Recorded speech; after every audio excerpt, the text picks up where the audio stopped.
Salut tout le monde, je suis ravie de vous retrouver dans cette vidéo qui sera le début de cette nouvelle chaîne.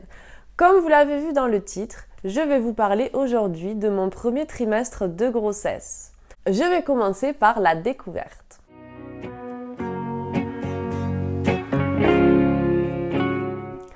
Il faut savoir que c'était une grossesse qui était attendue et désirée, donc j'ai pu voir au fil des mois mes symptômes prémenstruels et me renseigner sur les premiers symptômes de grossesse.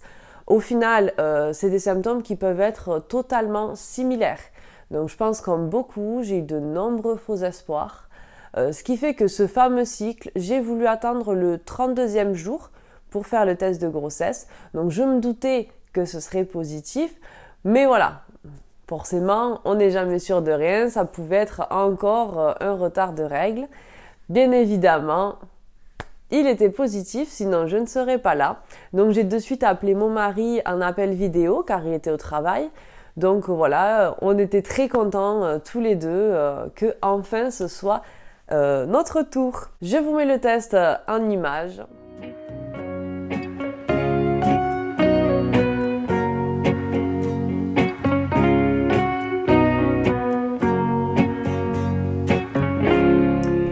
Les symptômes de grossesse que j'ai eus, c'était les ballonnements et les tiraillements dans le ventre. J'ai ensuite remarqué que j'avais de plus en plus envie de faire pipi et que ma faim aussi s'est accentuée. Ensuite, la 4e semaine, ça a été le début des nausées, de la fatigue et de la poitrine sensible. Et voilà, globalement, ce sont tous ces symptômes qui m'ont accompagnée tout le long de ce premier trimestre. J'ai eu quelques migraines aussi par moment. Et après, tout ce qui est ballonnement, tiraillement, mal de ventre, c'était surtout le soir. Et à la fin du 3e mois, du coup, ces symptômes ont diminué progressivement.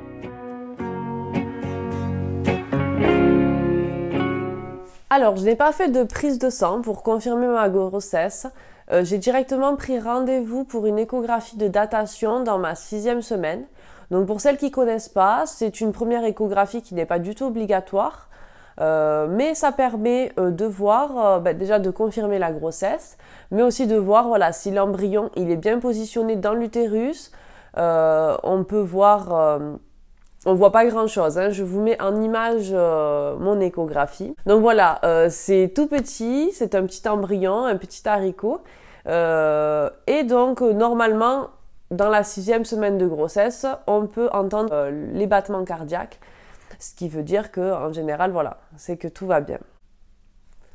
Donc c'est à partir de là qu'on a commencé vraiment à savourer cette grossesse parce que tant que la grossesse n'est pas confirmée, on n'est jamais sûr de rien. Donc voilà, à partir du moment où on a pu entendre le petit cœur battre, c'était vraiment, voilà, là, tout se confirmait, ça y est, c'est bon, j'ai vraiment un petit être qui se développe en moi, on va devenir parents cette année, enfin du moins l'année prochaine parce que du coup...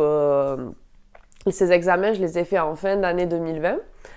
Donc du coup, voilà, la naissance est prévue pour l'été 2021. Pour information, moi, j'ai choisi d'être suivie par des sages-femmes dans un cabinet.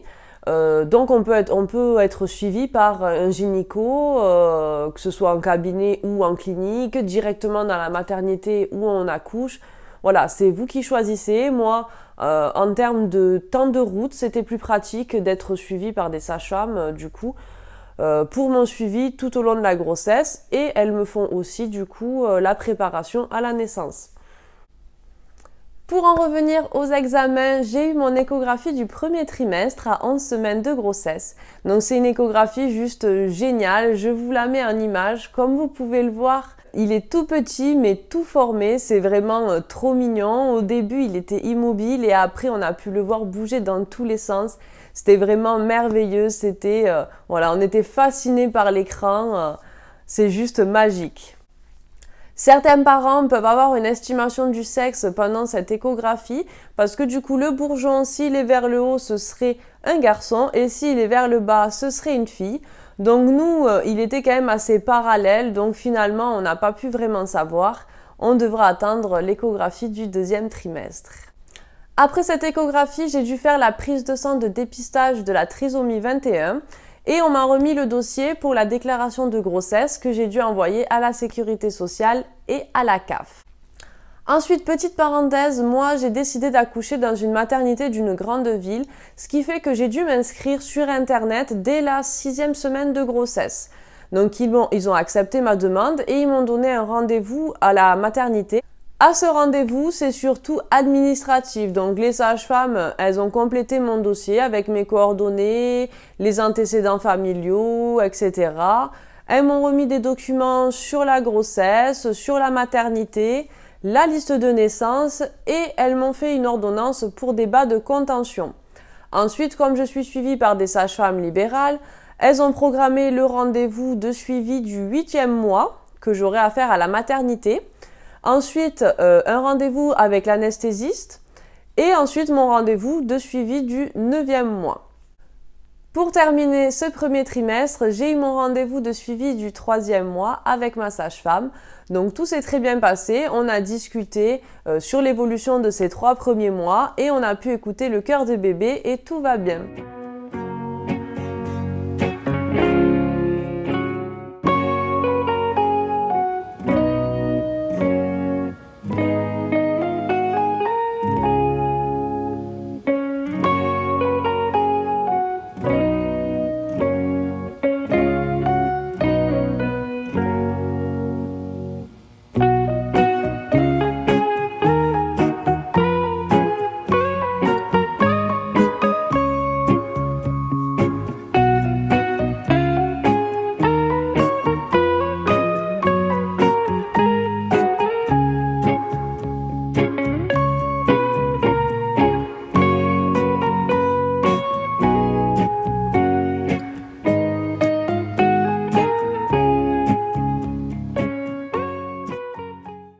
Voilà, cette vidéo est terminée. Je pense avoir fait le tour de ce premier trimestre. Si vous avez des questions, n'hésitez pas à me les mettre en commentaire et c'est avec grand plaisir que j'y répondrai.